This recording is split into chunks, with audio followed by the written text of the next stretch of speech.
ప్రియమైనటువంటి సహోదరి సహోదరులకు క్రీస్తు యేసు నామములో హృదయపూర్వక వందనాలు తెలియజేస్తూ ఉన్నాను. ఆదివారం దేవుని ఇంట్లోనికి, దేవునితో సహవాసము, దేవునితో సంబంధము కలిగి ఉండటానికి, దేవుని ఇంట్లో దేవుని కుమారుడిని క్రీస్తు ప్రభు బలలో భోంచేయటానికి వచ్చినటువంటి మీ అందరిని కూడా అభినందిస్తూ ఉన్నాను. ఈ సమయంలో ఈ ఆరాధన కార్యక్రమంలో ఒక భాగం ఏంటంటే వాక్యం బోధించటం, వాక్యం వినటం ఆరాధన కార్యక్రమంలో భాగమైనది. కొన్ని విషయాలు నేను వాక్యం నుంచి మీకు తెలియజేస్తాను. మనం గతించినటువంటి వారాల నుంచి కూడా ఒక విషయాన్ని నేర్చుకుంటూ ఉన్నాం దేవుని గురించి. మొదటిగా దేవుడు మాత్రమే కలిగి ఉన్న గొప్ప లక్షణాలు, దేవుడు మాత్రమే కలిగి ఉన్న గొప్ప బల ప్రభావాలు, దేవునికి మాత్రమే కలిగి ఉన్న గొప్ప స్థితిగతుల గురించి మనం నేర్చుకుంటూ ఉన్నాం. తద్వారా దేవుని పట్ల భయము, భక్తి, వినయము, విధేయత, దేవుని మీద ఆధారపడటం, అటువంటి గొప్ప దేవుడు మనకు తండ్రిగా ఉన్నాడు అనేటువంటి విశ్వాసం కలిగి మనం జీవించవలసిన వారమై ఉన్నాం. ఆ తర్వాత రెండవ భాగంలోనికి వెళ్తాం. రెండవ భాగం ఏంటంటే దేవుడు కలిగి ఉండి మనల్ని కూడా కలిగి ఉండమన్నటువంటి కొన్ని గొప్ప లక్షణాలని మనం చూడబోతూ ఉన్నాం. ఆ పాఠంతో ఈ అంశం ముగుస్తుంది. మనం మొదటి భాగంలో ఉన్నాం. దేవుడు మాత్రమే కలిగి ఉండే గొప్ప లక్షణములు, the great attributes of God. దేవుడు మాత్రమే కలిగి ఉన్న గొప్ప లక్షణాలు. దేవుడు సర్వ సృష్టికర్త. దేవుడు ఎవరు? దేవుడు సర్వమును సృజించిన వాడు. పౌలు గారు దేవుడు ఎవరని చెప్పాడు? ఆకాశమును, భూమిని, సముద్రమును, అందుండు సమస్తమును సృజించిన జీవము గల దేవుడు. అంత గొప్ప దేవుడిని మనం ఈ బైబిల్ ద్వారా తెలుసుకున్నాం, లేకపోతే మనకు తెలిసేది కాదు. రెండవది, దేవునికి ఉన్నటువంటి గొప్ప లక్షణం ఏంటంటే దేవుడు సర్వశక్తిమంతుడు. అంతేకాదు, మూడో లక్షణం కూడా చూసాం, దేవుడు సర్వ జ్ఞానము కలిగిన వాడు. అందుకని దేవుణ్ణి మనం అప్రోచ్ అయ్యేటప్పుడు ఆయనకు అంతా తెలుసు అనే భయభక్తులతో మనం ఆయన్ని సమీపించాలి. అననీయ సప్పీరాలు దేవుని సన్నిధికి ఎట్లా వచ్చారంటే దేవునికి అంతా తెలియదు.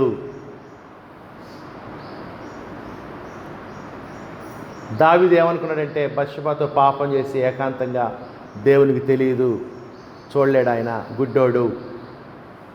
యోనా ఏమనుకున్నాడంటే దేవునికి దూరంగా ఉండే కనపడవు అనుకున్నాడు.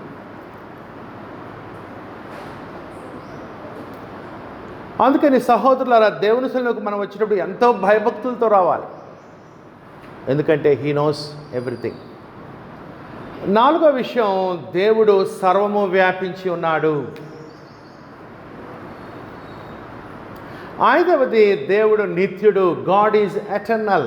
దేవుడు నిత్యుడు, ఎల్లప్పుడూ ఉండువాడు, ఉన్నాను అనువాడు. ఆరవది, దేవుడు స్వయంభవుడు. God is self existent. దేవుడు స్వయంభవుడు, దేవుడు జీవము కలిగిన వాడు.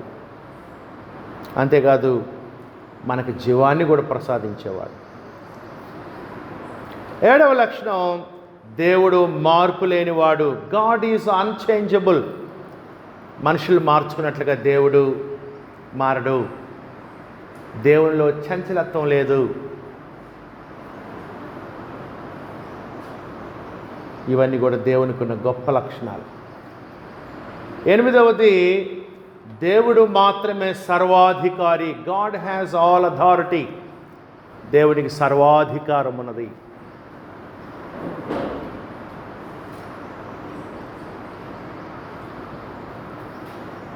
తొమ్మిదో లక్షణం మనం ఏం చూసామంటే దేవుడు మాత్రమే పూజార్హుడు.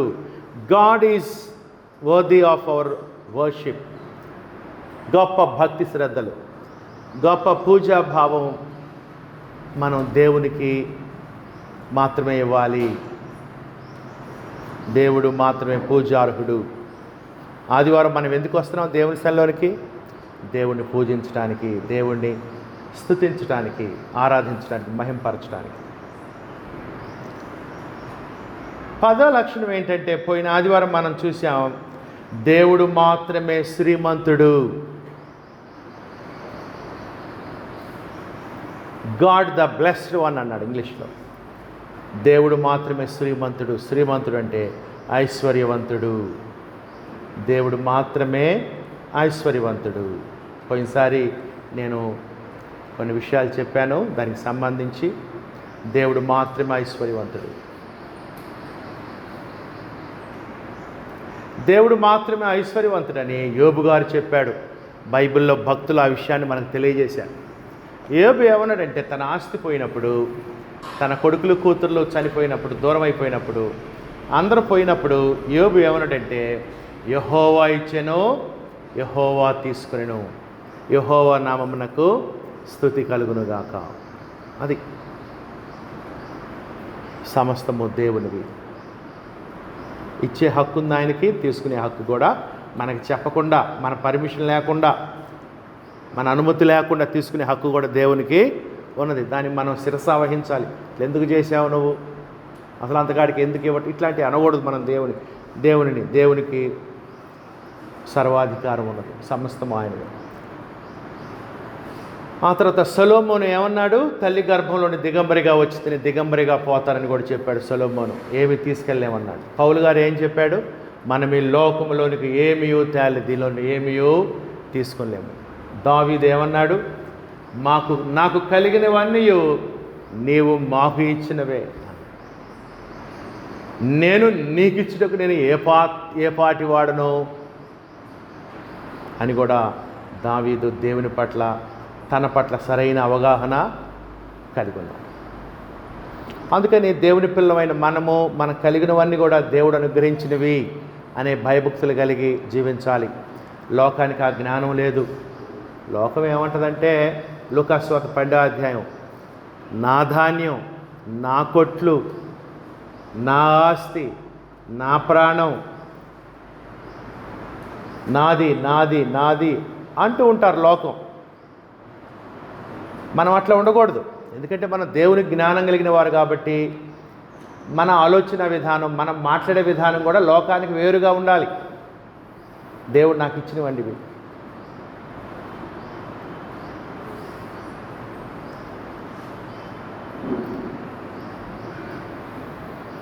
అంతేకాదు పౌలు ఏమని చెప్పాడంటే, దేవుడు తన వాటిలో మనల్ని పాలిభాగస్తులను చేశాడు కాబట్టి దేవునికి ఎల్లప్పుడూ కృంతాస్తులు చెల్లించుడి అని పౌలు గారు కొలస్సా 1వ అధ్యాయం 9-12 వచనాలు తెలియజేశాడు. ఈ లోక సంబంధమైన వాటిలోనే కాదు, తన సృష్టిలోనే కాదు, మనల్ని పాలిభాగస్తులను చేసింది. పరిశుద్ధుల స్వాస్థ్యంలో, పరలోకంలో కూడా మనల్ని పాలివారిగా చేశాడు దేవుడు. అందును బట్టి క్రీస్తు యేసు ద్వారా దేవునికి ఎల్లప్పుడూ మన కృతజ్ఞతలు తెలియచేయాలి. అంతేకాదు దేవుడు ఎంత ఐశ్వర్యవంతుడంటే, ఆయన నువ్వు డబ్బులు ఇచ్చి ప్రభావితం చేయలేవు. You cannot influence God by giving him bribe. దేవునికి లంచం ఇచ్చి, డబ్బులు ఇచ్చి దేవుని ప్రభావితం చేయలేం. దేవుడు లంచం పుచ్చుకున్నవాడని కూడా పోయినసారి మనం చూసాం. మరి ఎలా దేవుని ఆశీర్వాదాలు పొందాలంటే, దేవుని ఆశీర్వాదాలు మనం పొందాలంటే విధేయత ద్వారా. నయమాన్ గురించి చెప్పాను కదా నేను మీకు. నయమాన్ ద్వారా, నయమాన్ ఎప్పుడు స్వస్థ పొందాడు, ఎప్పుడు క్రొత్తగా జన్మించిన శిశువుగా తయారయ్యాడు, ఎప్పుడు లోబడినప్పుడు, పూర్తిగా లోబడినప్పుడు 7 సార్లు మునగమన్నాడు. 7వసారి అతను శుద్ధుడయ్యాడు. అంటే దేవుని ఆశీర్వాదాలు పొందాలంటే దేవుని చిత్తానికి మనం పూర్తిగా లోబడాలి అనే పాఠం పాత నిబంధన నుంచి నేర్చుకునే పాఠం. అంతేకాదు పోయినసారి చివరిగా నేనేం చెప్పానంటే, అందుకనే మనం ఎలా జీవించాలంటే, నేను దేవునికి లెక్క అప్పచెప్పాలి అన్నట్లుగా మనం జీవించాలి.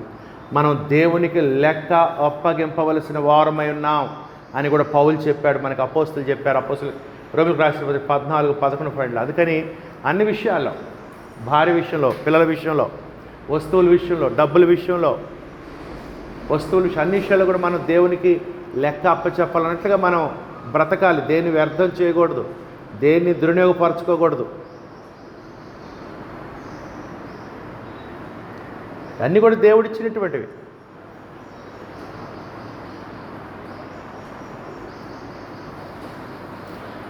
ఈరోజు మనం ఇంకొక గొప్ప లక్షణాన్ని నేర్చుకుందాం. బైబిల్స్ దగ్గర పెట్టుకోండి, చెప్పే విషయాలు గమనించండి.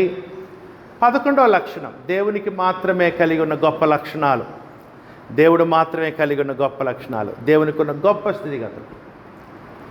11వ లక్షణాన్ని ఈరోజు మనం చూద్దాం. 11వ లక్షణం ఏంటంటే, దేవుడు మాత్రమే హృదయములను పరీక్షించువాడు. ఎవరు దేవుడు? దేవునికి ఏ స్థితి ఉన్నది? దేవుడు మానవుల హృదయములను పరీక్షిస్తాడు, పరిశీలిస్తాడు. దేవుడు మాత్రమే హృదయములను, ఆలోచనలను, అంతరింద్రియములను పరిశీలించువాడు. God search your hearts. దేవుడు మన హృదయాలను పరిశీలిస్తాడు.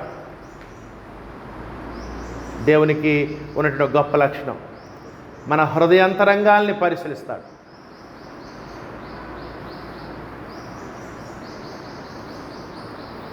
అందుకనే దావీదు వృద్ధాప్యంలో తను చనిపోయే సమయంలో కొడుకు ఏమని చెప్పాడు సొలొమోనుకి? దినవృత్తాంతులు 1వ గ్రంథము ఈ లక్షణం చెప్పాడు. కుమారుడా, దేవుడు హృదయాలను పరిశీలిస్తాడు, జాగ్రత్త. అప్పుడప్పుడు టెస్ట్ చేస్తాడు, నీ హృదయంలో ఏముందో బయట వేయటానికి. జాగ్రత్త కుమారుడా అని చెప్పాడు సొలొమోను. ఆ పరీక్షలో నెగ్గు. దినవృత్తాంతులు 1వ గ్రంథము 28వ అధ్యాయము 9వ వచనము.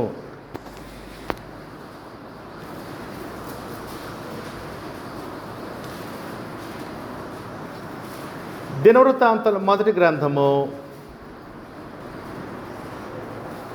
28వ అధ్యాయము 9వ వచనము. సొలొమోనా, నా కుమారుడా, నీ తండ్రి యొక్క దేవుడైన యెహోవా అందరి హృదయములను పరిశోధించువాడు. అది ఇక్కడ ఉన్న వాళ్ళందరికీ ఒక అనుభవం ఉంటుంది. దేవుడు మనల్ని ఎప్పటికప్పుడు పరీక్షిస్తూ ఉంటాం. కొన్నిసార్లు ఫెయిల్ అవుతుంటాం, కొన్నిసార్లు పాస్ అవుతాం. సొలొమోనా, నా కుమారుడా, నీ తండ్రి యొక్క దేవుడని యెహోవా అందరి హృదయాలను పరిశోధించువాడు. దేవుడు పరిశోధిస్తాడు, పరీక్షిస్తాడు, నీ అంతరంగాన్ని పరిశీలిస్తాడు.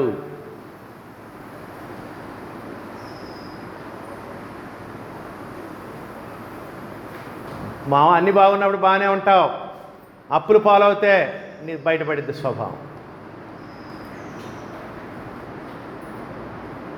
అన్నీ బాగున్నప్పుడు బాగానే ఉంటావు, రోగంతో ఉన్నప్పుడు బయటపడిద్ది.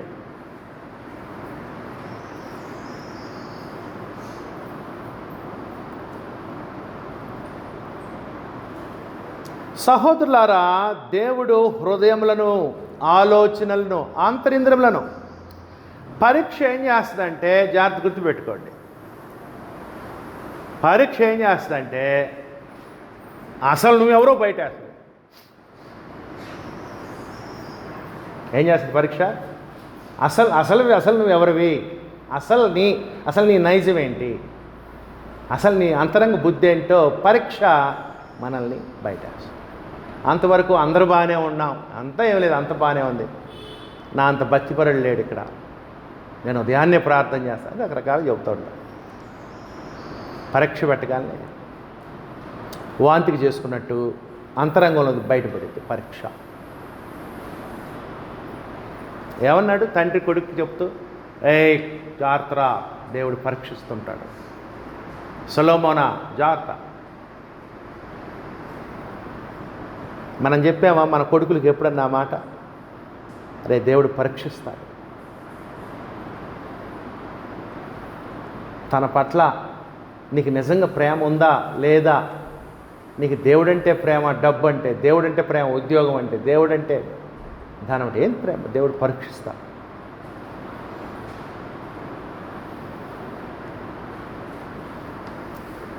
ఇర్మియా పుస్తకము 17వ అధ్యాయంలో ఇర్మియా ప్రవక్త ఏమని చెప్పాడు చూడండి ఇశ్రాయేలుకు.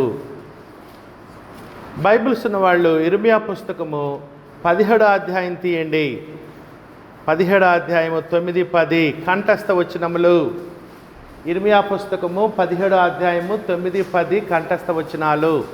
నేను కంఠస్థ వచనాలు అనగానే వాటిని అండర్లైన్ చేసుకొని హైలైట్ చేసుకొని ఖాళీగా ఉన్నప్పుడు మెమరైజ్ చేయండి.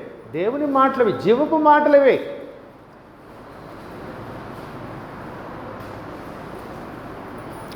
ఇర్మియా పుస్తకము 17వ అధ్యాయం 9, 10 హృదయము అన్నిటికంటే మోసకరమైనది, అది ఘోరమైన వ్యాధి గలది, దాన్ని గ్రహింపగలవాడెవడు? హృదయం డేంజరస్ అని చెప్పాడు దేవుడు ప్రవక్త ద్వారా. ఎందుకో తెలుసా? హృదయం అన్నిటికంటే ఎందుకు మోసకరమైందంటే ఆ హృదయంలో ఏముందో ఎవడికి తెలీదు.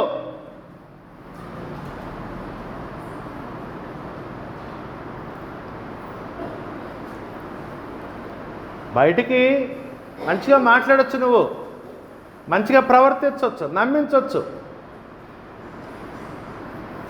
అసలు అంతరంగంలో ఏముందో తెలియదు, ఎవరికి తెలియదు, ఒక్క దేవుడికే తెలుసు. నీ అంతరంగంలో ఏముందో నీకు మాత్రమే తెలియాలి అని దేవుడు మనిషికి స్వేచ్ఛనిచ్చాడు. నీ వ్యక్తిత్వాన్ని కాపాడుకో. అది నీ వ్యక్తిత్వం, ఎవరికి తెలియదు నీ గురించి. నీ వ్యక్తిత్వాన్ని, నీ వ్యక్తిగత స్వేచ్ఛ నువ్వెవరికే ఉంచుకో అని దేవుడు దేహంతో దాన్ని కప్పేశాడు అంతరంగాన్ని.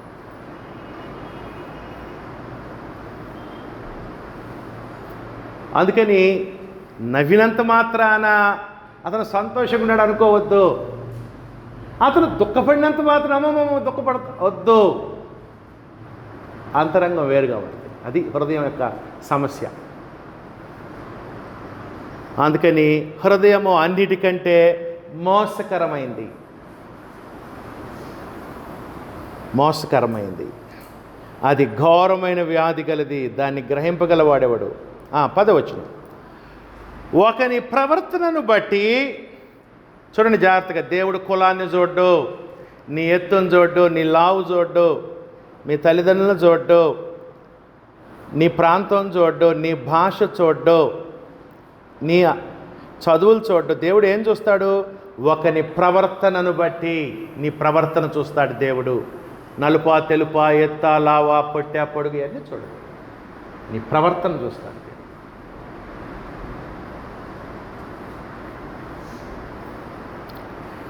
ఒకని ప్రవర్తనను బట్టి వాని క్రియల ఫలము చొప్పున, నువ్వు చేసిన దాన్ని బట్టే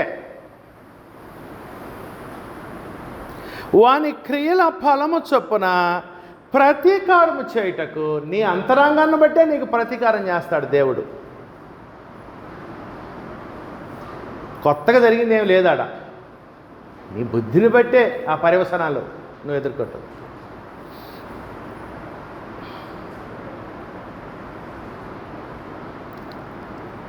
వాని క్రియల ఫలము చొప్పున ప్రతీకారము చేయుటకు యెహోవాను నేను హృదయమును పరిశోధించువాడను, ఆంతరింద్రియములను పరీక్షించువాడను. I will test your hearts. నేను నీ అంతరంగాన్ని పరీక్షిస్తా, జాగ్రత్త అని దేవుడు చెప్పాడు. చెప్పకపోతే అది వేరు. నాకు ఎప్పుడు చెప్పావా? చెప్తే నేను ఇవన్నీ చెప్పేవాళ్ళం మనం. దేవుడు చెప్పాడు కాబట్టి నువ్వు బాధ్యుడు.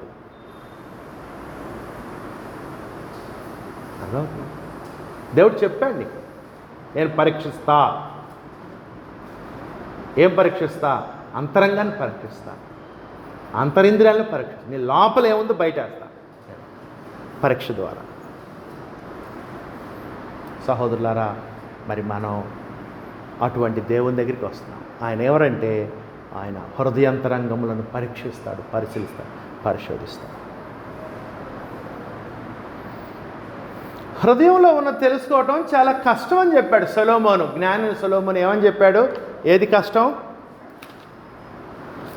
హృదయంలో ఉన్న తెలుసుకోవటం కష్టం అన్నాడు. చూడండి, సామెతలు 26వ అధ్యాయము,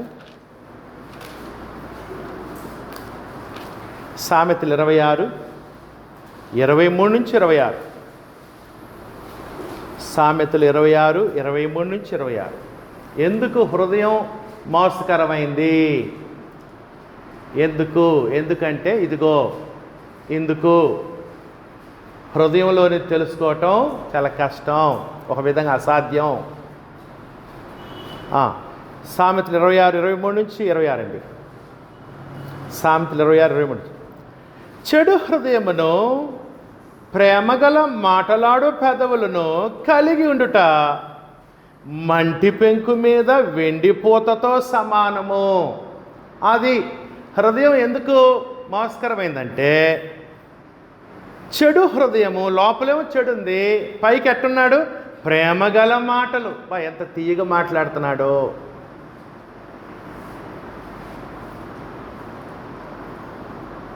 అందుకనే హృదయం మోసకరం, కష్టం, దాన్ని తెలుసుకోలేమ్మా. ఇంకా పగవాడు పెదవులతో మాయలు చేసి ఏం చేస్తాడు? పగవాడు పెదవులతో మాయలు చేస్తాడు. పెదవులతో ఏం తీగ మాట్లాడతాడో. కావాలంటే ఒక కన్నీటి చుక్క కూడా రాలుస్తాడు నీకు కావాలంటే. నేను కొంతమంది మనుషులు చూశాను, వాళ్ళకి ఎప్పుడు కన్నీళ్ళు కావాలంటే అప్పుడు వస్తాయి. సహజంగా మనకెప్పుడు వస్తుంది? బాగా దుఃఖంతో ఉన్నప్పుడు. ఇక వాళ్ళకి అట్ట కాదు, ఏ టైంలో కావాలంటే ఆ టైంలో కన్నీళ్ళు వస్తాయి.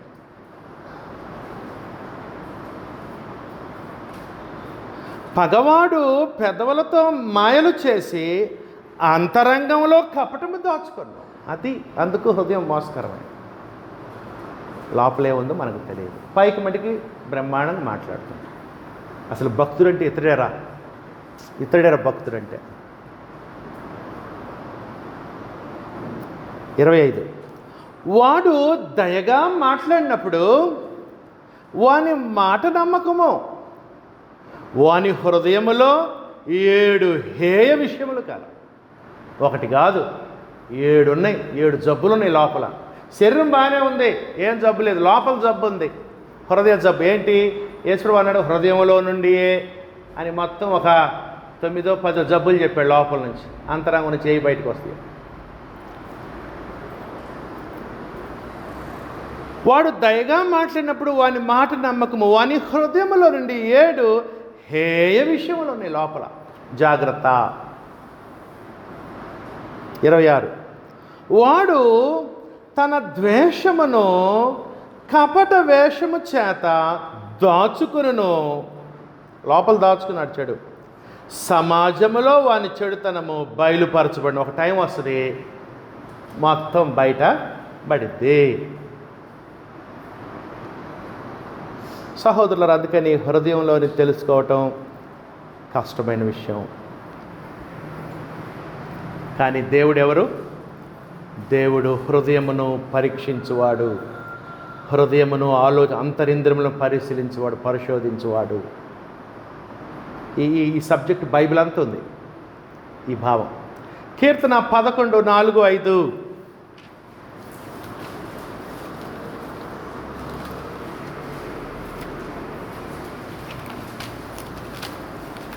కీర్తన 11, 4, 5. అందుకనే దేవుని గురించి సరైన అవగాహన కలిగి ఉండాలి మనం. దేవుని గురించి మనకు ఎలా తెలుస్తుంది? దేవుని గురించి మనకు ఎలా తెలుస్తుంది అంటే, ఆయన లక్షణాలు నీకు అర్థమైతే తెలుస్తుంది ఆయన గురించి. అందుకే ఆయన లక్షణాలు చెప్పేది. ఆయన లక్షణాలు తెలిస్తే ఆయన ఎవరో నీకు తెలుస్తుంది. దేవుని గురించి తెలియాలంటే ఆయన లక్షణాలు తెలియాలి నీకు. కీర్తన 11, 4, 5. యెహోవా తన పరిశుద్ధాలయములో ఉన్నాడు, ఆయన సింహాసనమును ఆకాశమందున్నది. అక్కడున్నా ఏం చేస్తుంటాడంట? ఆయన నరులను కనులారా చూచుచున్నాడు. తన కను దృష్టి చేత ఆయన వారిని పరిశీలించుచున్నాడు. అది ఏం చేస్తున్నాడు దేవుడు? పరిశీలిస్తాడు. ఇంకా యెహోవా నీతిమంతులను పరిశీలించిన. ప్రత్యేకంగా మనం జాగ్రత్తగా ఉండాలి. దేవుని కుమార్తెలు క్రైస్తవులను దేవుడు పరీక్షిస్తాడు. అది ఇంపార్టెంట్ సబ్జెక్ట్. అది లోకాన్ని పరీక్షిస్తాడు. అది మనకు సంబంధించిన సబ్జెక్ట్ కాదు. ప్రత్యేకంగా మనం యెహోవా నీతిమంతులను పరిశీలించును. సహోదరులారా, దయచేసి జ్ఞాపకం ఉంచుకుందాం. ఆ పరీక్షలో నెగ్గుదాం. వస్తుంది ఎప్పటికప్పుడు పరీక్ష. కీర్తన 44:21.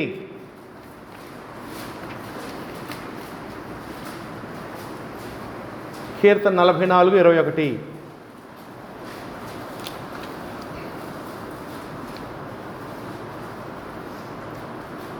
హృదయ రహస్యములు ఎరిగిన దేవుడు ఆ సంగతిని పరిశోధింపక మానునా? అది ఏం చేస్తాడు దేవుడు? దేవుడు హృదయ అంతరంగాలను ఎరిగిన వాడు. నిన్ను పరీక్షించుకున్నా నాకు తెలుసు నీ గురించి.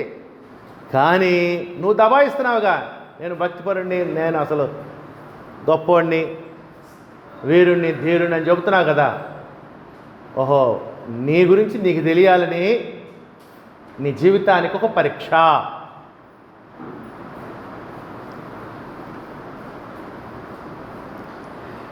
హృదయ రహస్యములు ఎరిగిన దేవుడు ఆ సంగతిని పరిశోధింపక మానునా?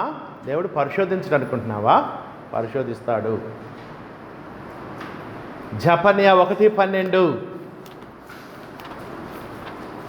మనం జెఫన్యా చాలా అరుగు తీసే పుస్తకం, చాలా అరుదుగా తీసే పుస్తకం. అయినా కానీ చక్కటి వచ్చిన ఉంది అక్కడ. బైబిల్స్ ఉన్నవాళ్ళు జెఫన్యా 1వ అధ్యాయం 12వ వచనంలో ఒక సమయంలో దేవుడు జెఫన్యా ప్రవక్త ఇశ్రాయేలుతోకి ఏమని చెప్పాడు? జెఫన్యా 1:12. ఆ కాలమున నేను దీపములు పట్టుకొని, దేవుడు అంటున్నాడు ఇశ్రాయేలుతో, ఆ కాలమున నేను దీపములు పట్టుకొని యెరూషలేమును పరిశోధింతును. మనం ఏం చేస్తుంటాం? కరెంటు పోయినప్పుడు దీపాలు తీసుకొని ఎక్కడుంది ఎక్కడుంది ఎక్కడుంది ఎక్కడుంది ఎక్కడుంది వెళ్తాం, పరిశోధిస్తాం లేదా? అన్ని చోట్ల అట్టానే దేవుడు కూడా ఏం చేస్తారంట? నేను దీపం తీసుకునేలా పరీక్షిస్తా మిమ్మల్ని.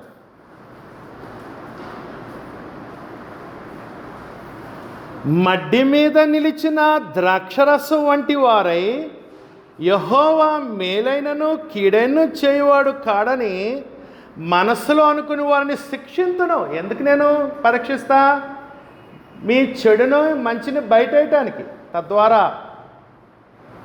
మేలైతే అభినందించడానికి, కీడైతే శిక్షించడానికి, శిక్షణ ఇవ్వటానికి. రోమిలకు రాసిన పత్రిక 8:27. రోమా 8:27. అపోస్తలుడైన పౌలు దేవుణ్ణి ఏమని పిలిచాడు? మరియు హృదయములను పరిశోధించువాడు. ఎవరు దేవుడు? దేవుడు ఎవరు? గుళ్ళో బొమ్మ, విగ్రహమా, ఏలాడదీసిన బొమ్మ, చిత్రమా, చిత్రపటమా? దేవుడు ఎవరంటే హృదయములను పరిశోధించువాడు. నీ హృదయాన్ని పరిశీలిస్తాడు. దేనికి తెలియదా? పరిశీలించకుండా తెలుసు. నీకు తెలియదు నీ గురించి, నీ గురించి నీకు సరికి తెలియదు. నీ గురించి నీకు సరికి తెలియాలంటే నేను పరీక్ష పెడతా చూడు, నీది లోపల నుండి బయటేస్తా.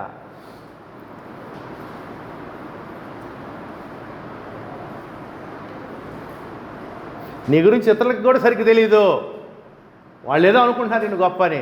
నీకు పరీక్ష పెడితే వాళ్ళు తెలుస్తుంది నువ్వు ఎట్టంటాడు. ఇందుకు నేను పరీక్ష పెడతా. ప్రకటన 2:24. దేవుడు ప్రభువైన క్రీస్తుకి ఈ అధికారం ఇచ్చాడంట, హృదయంతరంగాల్ని పరీక్షించే అధికారం. ప్రకటన 2:23. ప్రకటన 2:23లో తుయతైర సంఘానికి, తుయతైరలో ఉన్న క్రీస్తు సంఘానికి పౌలు గారు యోహాన్ దేవుడు రాయిస్తూ ఏమని చెప్పాడు చూడండి. ప్రభుని క్రీస్తు ఎవరో చెప్పాడు. ప్రకటన 2:23,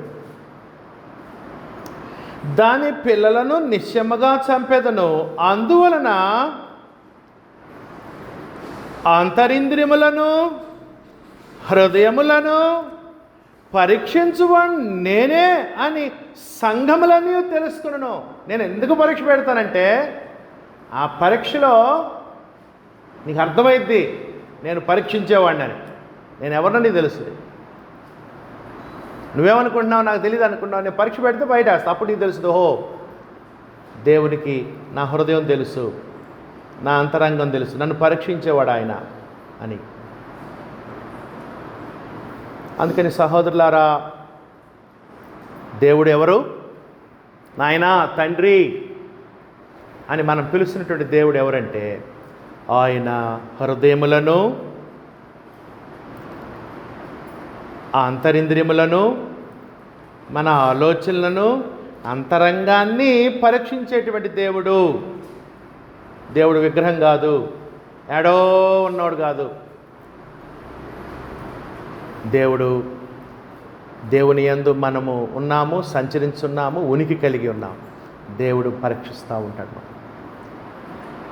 సహోదరులారా, ఆ మాటకు వస్తే దేవుడు సృష్టి ప్రారంభం నుండి మానవుల హృదయాలను పరిశీలిస్తూ ఉన్నాడు. ఆదాము హవ్వలను పరీక్షించాడు లేదా? కొంతమంది అంటారా సర్పాన్ని పెట్టకుండా ఉండాల్సింది, ఏదైనా తోటలో రానీకి ఉండాల్సింది. అంటే నీకు చెప్పాడు కదా ఎట్టుండాలో, నువ్వు జాగ్రత్తగా చెప్పాడు లేదా? తర్వాత ఆయన హృదయాలు పరీక్షించేవాడు తెలుసు కదా నీకు, ఆయన లక్షణంలో అదొక భాగం కదా.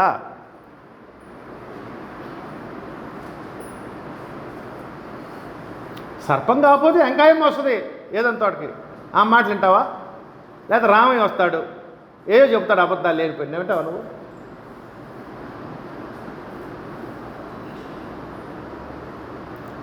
దేవుడు పరిశీలించాడు, పరీక్షించలేకే ఆ పరీక్షకి దేవుడు సర్పాన్ని ఉపయోగించుకున్నాడు. సాతాను పరీక్షించలేక ఏం తేలిందంటే హవ్వకి దేవుని మాటల కంటే సర్పం మాటలు ఇష్టం, ఆదాముకి దేవుని కంటే తన భార్య అంటే ఇష్టం. ఇది తేలింది పరీక్షలో.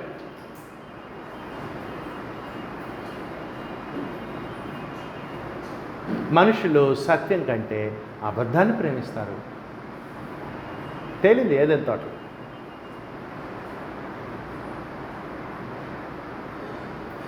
దేవుడు హృదయాలను పరిశీలిస్తాడు. అబ్రహామును దేవుడు పరీక్షించాడు లేదా? ఆదికాండం 2:1. దేవునికి ఉన్న గొప్ప లక్షణం ఇది.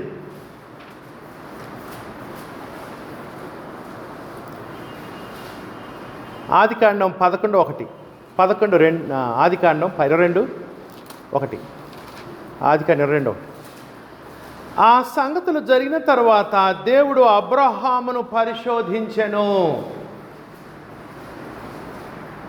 అబ్రహామును పరిశోధించు. ఏం టెస్ట్ అంటే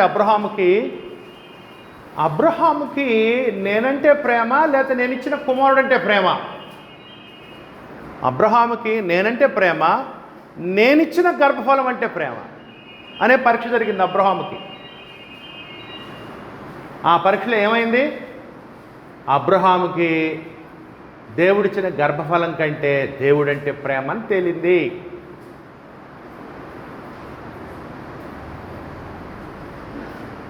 తద్వారా అబ్రహాం ఎట్లా అంటాడో అబ్రహాముకి తెలిసింది, అబ్రహాం ఎట్లా అంటో మనకి తెలుస్తుంది. ఇప్పుడు ఓహో అబ్రహాం ఇటువంటి వాడా? పరీక్ష, పరిశీలన, పరిశోధనలో ఇవన్నీ కూడా తేలుతాయి. దేవుడు ఏబు భార్యని పరీక్షించాడు. ఏబుని పరీక్షించలేకే ఏబు భార్య అసలు స్వభావం బయటపడింది. ఏమనింది? ఇంకా నువ్వు యథార్థతను వదలకుందువా? ఇన్ని పోయినాయి, అన్ని పోయినాయి, వస్తువులు, పదార్థాలు, కుమారులు, కుమార్తెలు. దేవుని దూషించు, చచ్చిపో అని సలహా. అది ఏబు భార్య స్వభావం బయటపడింది. ఏబేమన్నాడు? దేవుని చేత మనం కీడేనా మేలేనా? కీడు కూడా పొందగదా? మూర్ఖురాలు మాట్లాడుతున్నట్టు మాట్లాడుతున్నావేంటి నువ్వు అని యోబు స్వభావం ఏంటో మనకి తెలుసు. దేవుడు యోసేపును పరీక్షించాడు. పొతిఫెరు భార్య దగ్గర నెగ్గాడు. మళ్ళీ ఇంకొక పరీక్ష జరిగింది. మంచిగా ఉండేవాడికి శిక్ష వచ్చింది. మంచిగా ఉండేవాడు శ్రమలు అనుభవించాల్సి వస్తుంది. మోసం, కపటం, అబద్ధాలు చేసిన అన్నదమ్ములు 10 మంది బ్రహ్మాండంగా ఉంటున్నారు. మంచిగా ఉన్నవాడిని కాళ్ళు చేత సంఖ్యలు వేసుకొని మెడలో ఐరన్ రాడ్ వేసి బానిసగా ఐగుప్తు దేశానికి తీసుకెళ్తాడు. పరీక్ష జరిగింది యోసేపు. ఆదికాండము క్షమించండి, కీర్తన 105, 17-19.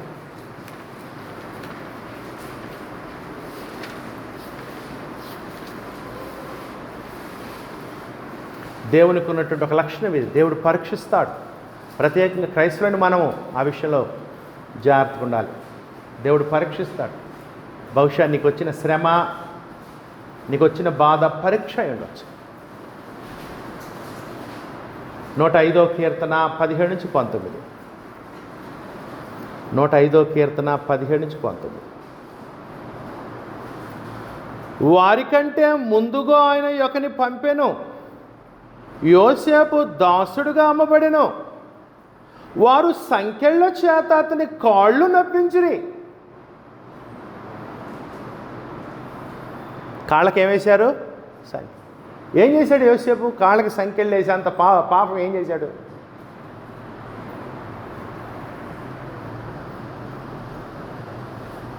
ఏమ్మా, కాళ్ళకి సంకెళ్ళు చేసేంత పాపం ఏం చేశాడు? ఇది బానిసగా అమ్మినప్పుడు సంగతి. ఇది అన్నలు చెప్పడానికి ప్రయత్నించిన తర్వాత మనసు మార్చుకొని బానిసగా అమ్మేటప్పుడు వారు సంఖ్యల చేత అతని కాళ్ళు నొప్పించిరి, ఇనుము అతని ప్రాణమును బాధించెను. ఏంటి దేవుడు ఇట్లా చేశాడు యోసేపు జీవితంలో? ఎందుకు ఇట్లా అనుమతించాడు? ఎందుకో చూడండి, పరిశుద్ధాత్మ చెబుతున్నాడు. అతడు చెప్పిన సంగతి కళలు చెప్పాడు కదా, 2 అన్నలకి, తండ్రికి, తల్లికి, అవి వాటి గురించి. అతడు చెప్పిన సంగతులు నెరవేరు వరకు, అంటే సుమారు 13 సంవత్సరాలు, 17 ఏళ్ళ నుంచి 30 ఏళ్ళు దాకా, 17 ఏళ్ల దగ్గర నుంచి 30 ఏళ్ళు దాకా 13 సంవత్సరాలు. అతడు చెప్పిన సంగతులు నెరవేరు వరకు 13 సంవత్సరములు యెహోవా వాక్కు అతన్ని పరిశోధించుచుండెను. అది ఏం చేస్తున్నాడు? దేవుడు పరీక్షిస్తున్నాడు. దేవుని వాక్యం పరీక్షిస్తాడు.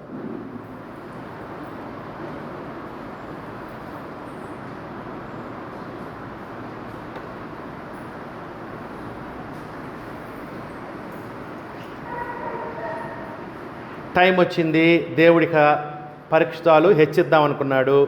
20 వచనంలో ఏం జరిగింది? రాజు వర్తమానం పంపి అతన్ని విడిపించెను, ప్రజలను నేలినవాడు అతన్ని విడుదల చేసి. సహోదరులారా, పరీక్ష దేవుడు ఏం చేస్తాడు?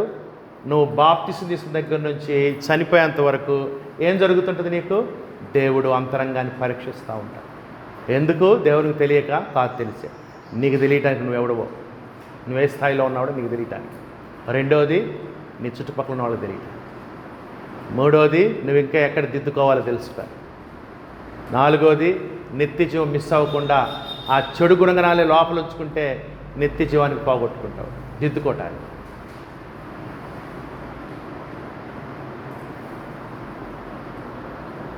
ఇక ఆ తర్వాత మన ప్రభు అయిన క్రీస్తుని దేవుడు పరీక్షించాడు లేదా? బాప్తిసం తీసిన దగ్గర నుంచి పరీక్ష, శోధన, గొప్ప సిలువ శ్రమని ప్రభువైన క్రీస్తు సిలువలో అనుభవించాడు. పరీక్ష తర్వాత దేవుడు ఆయన ఏం చేశాడు? మృతుల్లోని లేపి లోకరక్షకునిగా ప్రభువుకు తన కుడి పార్శ్వమున కూర్చునిపెట్టాడు. ఆ తర్వాత అపోస్తలుడైన పౌలుని దేవుడు పరీక్షించాడా లేదా? ఏమన్నాడు పౌలు గారు? నన్ను నలగొట్టడానికి సాతాను యొక్క దూత అనుమతించబడింది. సాతాను యొక్క దూత అనుమతించబడ్డాడు. నన్ను నలగొట్ట శరీరంలో ముళ్ళు సాతాను యొక్క దూత దేవుడు అనుమతించాడు. ఆ శోధనని, ఆ శ్రమని నా జీవితంలో. ఎందుకంటేనంట నేను ఎప్పుడు బలహీనంగా ఉంటానో అప్పుడు బలంగా ఉంటానంట. నా బలహీనత ఏంది, నేను పరిపూర్ణంగా ఉంటాను.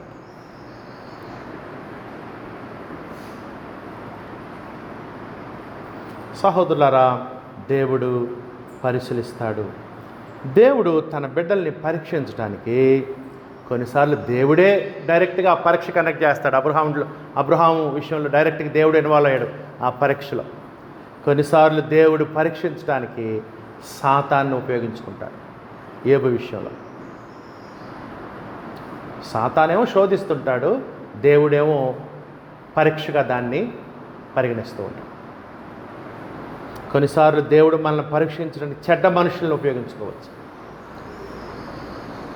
కొన్నిసార్లు దేవుడు మనల్ని పరీక్షించడానికి ప్రభుత్వాల్ని, అధికారుల్ని ఉపయోగించుకోవచ్చు. ఆ అధికారులు, ఆ ప్రభుత్వం క్రైస్తవుల పట్ల కఠినంగా ఉంటారు. చూస్తున్నాడు దేవుడు ఎట్టుంటాడు ఈ కఠిన సమయంలో.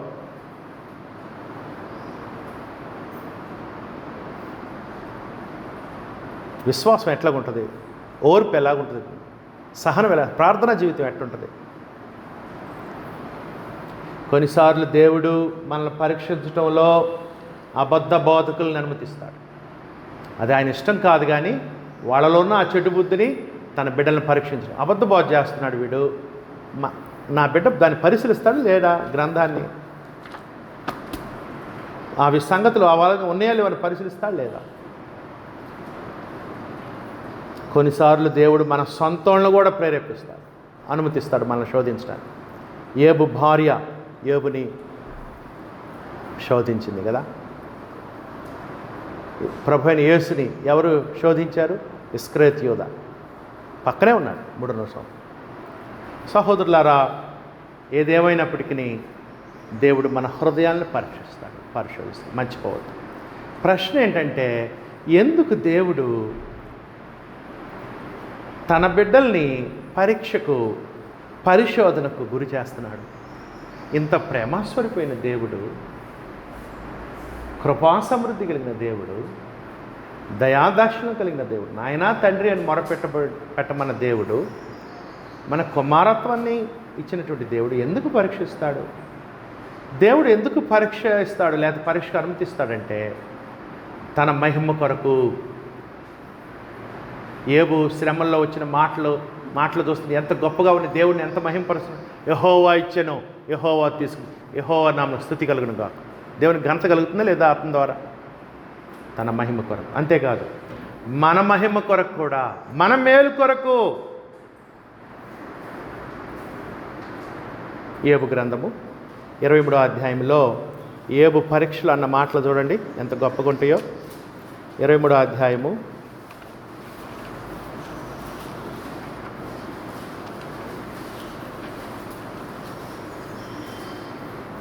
యోబు గ్రంథము 23వ అధ్యాయం 10 నుంచి 12. యోబు గ్రంథం 23వ అధ్యాయం 10 నుంచి 12 వచ్చింది. పరీక్షలో యోబుకి ఎటువంటి మేలు జరిగిందో చూడండి, యోబుకి ఎటువంటి ప్రయోజనాలు చేకూనే చూడండి. 23వ అధ్యాయం 10 నుంచి 12 అండి. నేను నడచు మార్గము ఆయనకు తెలియను, ఆయన నన్ను శోధించిన తరువాత, లేకపోతే ఆయన నన్ను పరీక్షించిన తరువాత నేను సువర్ణం వలె కనబడుదును. అది ఈ పరీక్షల్లో మనం ఎలా కనపడతాం? పరీక్ష ఏం చేస్తుంది మనల్ని? సువర్ణము, మంచి మేలిమి బంగారంగా తయారు చేస్తుంది. నువ్వు బంగారమే, కాకపోతే అక్కడక్కడ తుబ్బట్టి ఉన్నాం. ఈ పరీక్ష ఏం చేస్తుంది? నిన్ను మేలిమి బంగారం.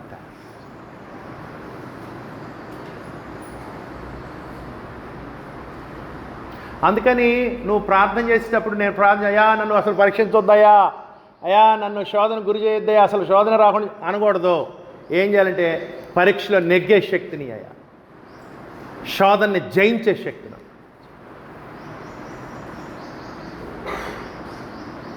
ఈ శోధనలో ఈ పరీక్షల ద్వారా నేను ఇంకా సువర్ణంగా తయారెట్లు చేయమని ప్రార్థించాలి. ఆయన 10వ వచనం, నేను నడుచు మార్గం ఆయనకు తెలియను, ఆయన నన్ను శోధించిన తరువాత నేను సువర్ణం వలె కనబడదును, నా పాదములు ఆయన అడుగుజాడలు విడువక నడిచినవని. అది శోధన తర్వాత ఏం తెలుస్తుంది? ఇతను దేవుని మార్గాలను విడవలేదు అనేది తెలుస్తుంది. ఇంకా నేను ఇటు అటు తొలగక ఆయన మార్గమును అనుసరించి తిని, ఆయన పెదవుల ఆజ్ఞను నేను విడిచి తిరగలేదు, ఆయన నోటి మాటలను నా స్వాభిప్రాయము కంటే ఎక్కువగా ఎంచితిని. అది శోధనలో తేలేదు, పరీక్షలో తెలియదు. పరీక్షలో నీవు నీ ఇష్టాన్ని ప్రాధాన్యత ఇచ్చావా, దేవుని ఇష్టానికి ప్రాధాన్యత ఇచ్చావు. పరీక్ష తప్పితే ఇంక తేలదుగా. పరీక్ష పెట్టకపోతే అది బయటపడదు. లేకపోతే నువ్వేమంటావంటే నా అంత వీరుడు లేడు, నేను ధీరుణ్ణి, నేను ప్రార్థనాపరుణ్ణి, భక్తిపరుణ్ణి, ఇచ్చేవాడిని, అది ఇది అని చెప్తావు. పరీక్ష తెలియదు, నీ భక్తి శ్రద్ధ లేదు. పొట్ట గింజ పరీక్షలో తెలియదు.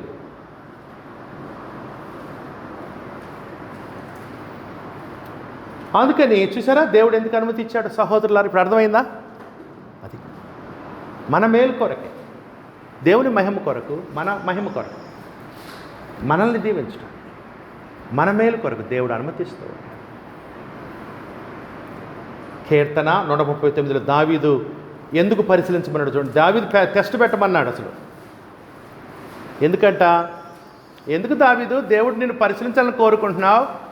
139వ కీర్తన 23-24 ముగింపుకి వచ్చామండి. 139వ కీర్తన 23-24 వచనాలు దయచేసి అండర్లైన్ చేసుకోండి, హైలైట్ చేసుకోండి, కంఠస్థం చేయండి. 139వ కీర్తన 23-24. దేవా నన్ను పరిశోధించి నా హృదయమును తెలుసుకొనుము. అది పరీక్షలో ఏం బయటపడిద్ది? హృదయం. దేవా నన్ను పరిశోధించి నా హృదయమును తెలుసుకొనుము, నన్ను పరీక్షించి నా ఆలోచనలను తెలుసుకుని. అది పరీక్షలో నీ లోపల ఉన్న అంత బాగానే ఉంటాడు, పాటలు బాగా పాడతాడు, ప్రార్థన బాగా చేస్తాడు, శ్రమ వచ్చింది ఇక పచ్చిబుద్ధులు తిడుతున్నాడు.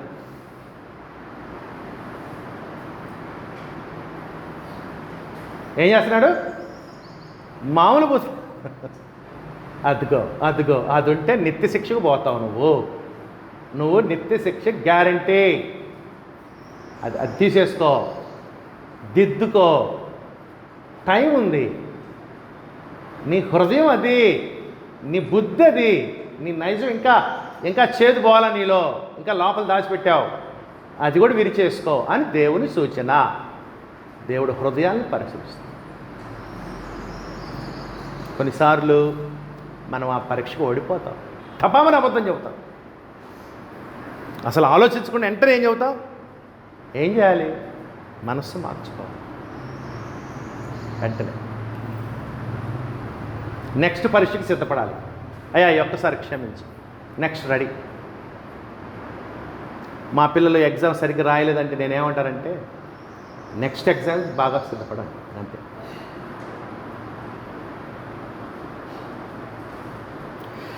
దేవా నన్ను పరిశోధించి నా హృదయమును తెలుసుకునము, నన్ను పరీక్షించి నా ఆలోచనలు తెలుసుకునము, నీకు ఆయాసకరమైన మార్గము నా యందు ఉన్నదేమో. అది పరీక్ష. ఎందుకు పరీక్ష? ఆయనకు ఆయాసకరమైనటువంటి, నువ్వు ఆయన కొడుకు కదా, కూతురు కదా, సొంత కుమార్తెలుగా చూస్తున్నాడు ఆయన నీకు. ఆయనతో పాటు నిత్య స్వాస్థ్యాన్ని, వారసత్వాన్ని ఇస్తున్నాడు. ఆయనకి ఆయాసకరమైన మార్గాలు నీలో ఉన్నాయి కాబట్టి ఆయన నీకు చెప్తే నువ్వు ఒప్పుకో. లేదు ప్రభా నేను అటంటోడు అంటావు, నువ్వు దబాయిస్తావు, నువ్వు మనిషివి. నీ దబాయింపు కాకుండా నువ్వు ఎట్టుంటాడు నీకు తెలియాలి కాబట్టి పరీక్ష చేస్తావు. అందుకు పరీక్ష, నీ మేలు కోసం పరీక్ష, నా కోసం కాదు, నాకు తెలియదు కాదు, పరీక్షిస్తేనే నాకు తెలుస్తుంది. నేను దేవుణ్ణి, హృదయాంతరంగా ఎరిగిన వాడు, మాట నోటికి రాకముందే నీకు అంతా తెలుసున్నాడు దావీదు. నాకు తలంపు పుట్టకముందే నీకు తెలుసు, బావుగా ఎరిగి ఉన్నావు. మరి ఎందుకు అయినా కానీ దేవుడు నీ గురించి నీకు తెలియదు. నీలో దేవునికి ఆయాసకరమైనవి ఉన్నాయి.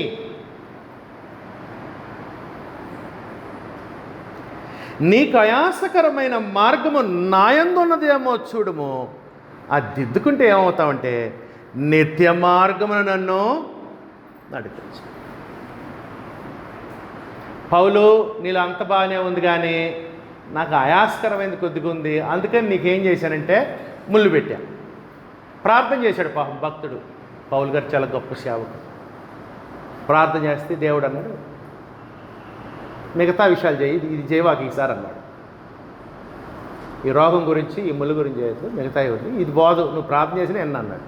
ఎందుకయ్యా అంటే నీ మేలు కోసం, నాకు ఆయాస్కరమైనది ఉంది నీలో, నువ్వు దిద్దుకుంటావు. నువ్వు బలహీనుగా ఉన్నప్పుడే బలంగా ఉంటావు, లేకపోతే నిన్ను ఒక్కడు కూడా పట్టుకోలేడు. అతిశయం, గర్వానికి గురవచ్చు.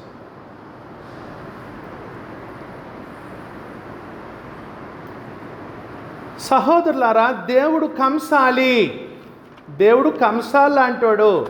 ఆడవాళ్ళకి తెలుసు కంసాలి గురించి. ఏమ్మా, బంగారు వస్తువులు పాడైనవి, లేకపోతే తుప్పు పట్టినవి, మస్టు పట్టినవి, దాన్ని మెరుగుపరచాలని ఎక్కడ పోతారు? కంసాల దగ్గరికి పోతారు. కంసాలు ఎట్ట కనపడతాడంటే,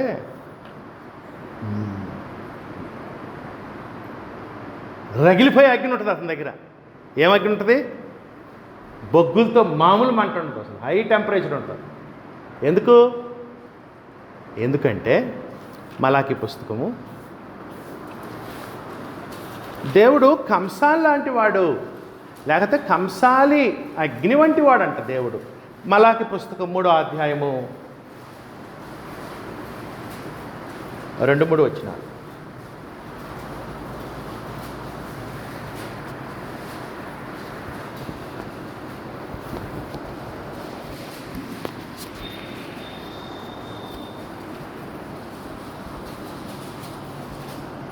మలాకి పుస్తకము 3వ అధ్యాయము 2-3 వచనాలు. అయితే ఆయన వచ్చు దినమును ఎవరు సహింపగలరు? ఆయన అడుగుగా ఎవరు ఓర్వగలరు? ఆయన కంసాలి అగ్ని వంటి వాడు. ప్రభు ఎట్లా అంటాడంట? కంసాలి అగ్ని వంటి వాడు, సాకిలివాని సబ్బు వంటి వాడు. దేవుడు కంసాలి లాంటి వాడు, దేవుడు సాకిలి వంటి వాడు. ఎందుకు బాగుతాడు నిన్ను? బండకేసి ఎందుకు బాగుతాడు? అమ్మో అమ్మో అమ్మో, ఏది నా చక్కని బాగుతున్నావు అంట. మురిగి పట్టింది దీనికి పోవటానికి, అందుకే బాగుతున్నావు. బాధకపోతే మురికిపోదు, అట్లా అనమాట. వెండిని శోధించి నిర్మలము చేయువాడైనట్లు కూర్చొని ఉండను. అది దేవుడు ఎట్లా కూర్చొని ఉంటాడంట? ప్రభు వెండిని శోధించి నిర్మలము చేయు. అది వెండిని పవిత్రపరిచినట్టు. అగ్నికి గురి చేస్తే కానీ అది శుద్ధి కాదు, శ్రమకు గురి చేస్తే కానీ నువ్వు శుద్ధి కావు. లేవీలు నీతిని అనుసరించి యెహోవాకు నైవేద్యములు చేయనట్లు వెండి బంగారములు నిర్మలము చేయి రీతిని ఆయన వారి నిర్మలను చేయును. అందుకు నేను పవిత్రపరచడానికి, శ్రేష్టమైన వెండి బంగారంగా తయారు చేయడానికి శ్రమ. అదండి సహోదరులారా. అందుకని ఈరోజు నేనేం చెప్పానంటే, దేవునికి ఉన్నటువంటి గొప్ప లక్షణం, దేవునికి మాత్రమే ఉన్నటువంటి గొప్ప లక్షణం ఏంటంటే, దేవుడు నరులను పరీక్షిస్తాడు. దేవుడు నరుల ఆలోచనలను, హృదయమును, అంతరింద్రియములను పరిశీలిస్తాడు దేవుడు. ఎందుకు? దేవుని మహిమ కొరకు, మన మేలు కొరకు ఈ విషయాలు. అందుకనే దేవుని గురించి సరిగా అర్థం చేసుకోవాలి మనం. ఇవన్నీ అర్థమైతే కానీ ఆయన ఎట్టంటాడో మనకు అర్థం కాదు. తద్వారా మనం సరైన భక్తిని, సరైన విశ్వాస జీవితాన్ని మనం మిగతా శాఖ జీవితం, ఇప్పుడు దాకా ఇక జరిగిపోయింది, వెనుకటవన్నీ మరచి ముందున్న వాటి కొరకు, వేగిరపరిచి గురి వద్దకే పరిగెత్తుతుంది అన్నాడు కదా. ఆ విధంగా మనం ఎత్తుకుందాం. మీ అందరికీ కృతజ్ఞతలు. ప్రభు చిత్తమైతే వచ్చే కుడికిలో ఇంకొక లక్షణాన్ని వివరంగా నేర్చుకుందాం.